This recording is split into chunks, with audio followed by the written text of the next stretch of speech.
Hello, thank you for taking time to listen to this presentation about November Memorial Masses. My name is Roisin and I work in the Legacy and Remembrance team. Today I'll be going through some of the main things to think about when organising a Memorial Mass. I know that many of you have organised a Memorial Mass before, so firstly I'd like to thank you for continuing to offer your time in this very special way. So firstly, I'll be going through who we are in the Legacy and Remembrance team and what we do for our supporters. Then there'll be a little intro into what Memorial Masses are and why CAFOD holds them each November. I'll then be going through the different steps of organising a Memorial Mass, the resources we have available to help you promote your Mass for on the day, and explain a little about the Books of Remembrance. The Legacy team is responsible for raising money from gifts and wills and from gifts in memory. Susie, the head of Legacies, looks after our team and leads our strategy. Hannah inspires supporters to include a gift in their will and refers them to our free will writing service. Niall and Jane liaise with executors to ensure supporters' final wishes are carried out, and they are supported by our wonderful volunteer, Alec. And finally, I'm Roisin, and I look after the family and friends of bereaved supporters. I may also offer them a candlelight fund, which is a fund set up in memory of a loved one, building a lasting tribute to them. Memorial Masses are a beautiful way for us at CAFOD to give back to the amazing people who make our work a reality. We show our gratitude to supporters who are no longer with us by having Masses said for them and their loved ones. As November is the month of remembrance, it's a special time within the church where we come together and pray for those we've loved and lost. It's a time for reflection as we think of the lasting impact our loved ones have had on us as individuals and on the world as a whole. This is the 12th year that we've held Memorial Masses, and we are for the 3rd year running holding them in each diocese across England and Wales. The Masses are truly appreciated by the supporters who attend. As Norma from Middlesbrough said, "It was an enlightening way for me to realise I'm not alone.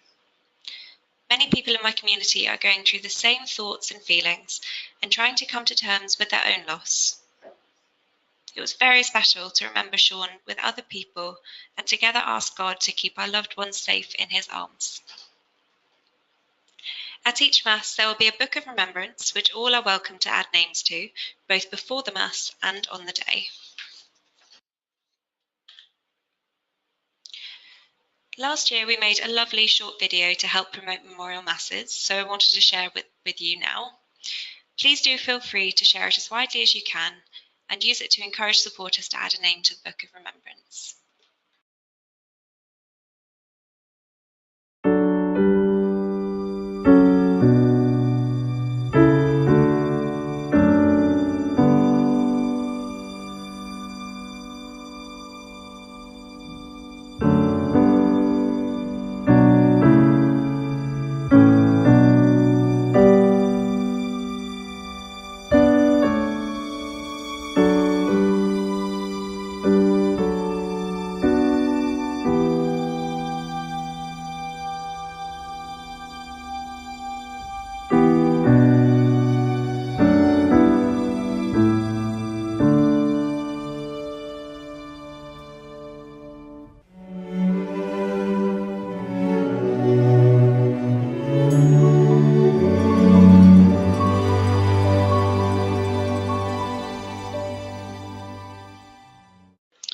There are lots of things to consider when organising a Memorial Mass, so I've had a go at listing the main things to remember. Step 1, picking a parish for your Memorial Mass. Step 2, getting in touch with the priest to ask if they'd like to hold a Memorial Mass. Step 3, once you know where it will be held, spread the word and promote your Mass as widely as possible. Step 4, ways to make your Mass a truly special moment for our supporters. And step 5, think of anything you will need on the day. We ask that you start talking to your parish priest in June and July and let us know where your Mass will be held by the 31st of July. This may sound a little early, but we want to make it a truly special moment for our supporters and invite as many people as possible. We in the Legacy team will be sending out invitations to some supporters, and we need to know the details this far in advance to prepare the mailing. We then suggest that steps 3 to 5 are done between July and the day of your Mass. Of course, the earlier you work out the little details, the less stress you'll have the day before. I've also made up a handy checklist where you can tick things off at each stage as you complete them. So step 1, picking a parish. When going about choosing the perfect parish for your memorial Mass, you may wish to think about what kind of Mass you'd like to organise. Is it going to be part of a normal weekly Mass, or will it be a standalone memorial Mass, especially for CAFOD? A standalone Mass may feel more special, but it may be less attended, whereas part of parish Mass will have more people, but you will need to make a special effort to make it clear that it's being held in memory of CAFOD supporters. For example, you could offer up the Book of Remembrance during the offertory and pray for CAFOD supporters during the bidding prayers. If part of a standard parish Mass, I'd advise strongly that you give a short talk and invite people to refreshments, making the reason for the Mass very clear. Once you know what kind of Mass you'd like to hold, you need to decide which parish. Is there a parish you're particularly close to? Would it be nice to offer it as a thank you for all their support? Or is there a parish you'd like to build a relationship with? It can be nice to offer the memorial Masses as they don't have a financial ask. Instead, it's all about thanking and honouring supporters' memories.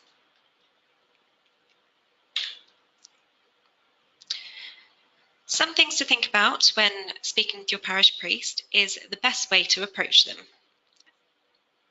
This will depend on the individual and the way they like to be contacted. For example, through a letter, an email, give them a call, or going through the parish contact, whatever works. The first thing you need to confirm with the priest is the date and time for the Mass. Then discuss the content of the service. We want to make it a really special Mass for any in-members donors who are able to make it. We do have a template liturgy if that would be helpful at this stage. Again, it's always best to do a short talk or announcement. It could be at some point before, during, or after the Mass. Make it clear that this is held in memory of CAFOD supporters. Don't forget to confirm the practicalities. So on the day, will there be refreshments held? Can you display the Book of Remembrance and maybe some supporters' case studies? Once you've confirmed all the details, spread the word. Tell us in the Legacy team when and where your Mass is being held as soon as possible. This means we can start promoting it online and have enough time to send an invitation mailing. We recommend starting to promote your Mass about 6 to 8 weeks before the date and advertise it as widely as possible. You can use your local e-bulletin, use the diocese's blog and social media accounts, share the Mass in any local papers or press. You can share the poster by printing it and putting up in parishes, or email the PDF version to all parishes that may be interested or any parish contacts or volunteers. The Legacy team will send out invitations, so there's no need to worry about that. If there are any particular supporters you'd like to personally invite, then let us know and we'll share our invitation letter with you and make sure we don't send any duplicates. You can also use the week before the Mass to promote it within the parish. For example, make an announcement at the end of the Mass, inviting people to the Memorial Mass and add names to the Book of Remembrance. Perhaps you can even have the book there the week before so people have the opportunity to add names. Step 4, the special touches.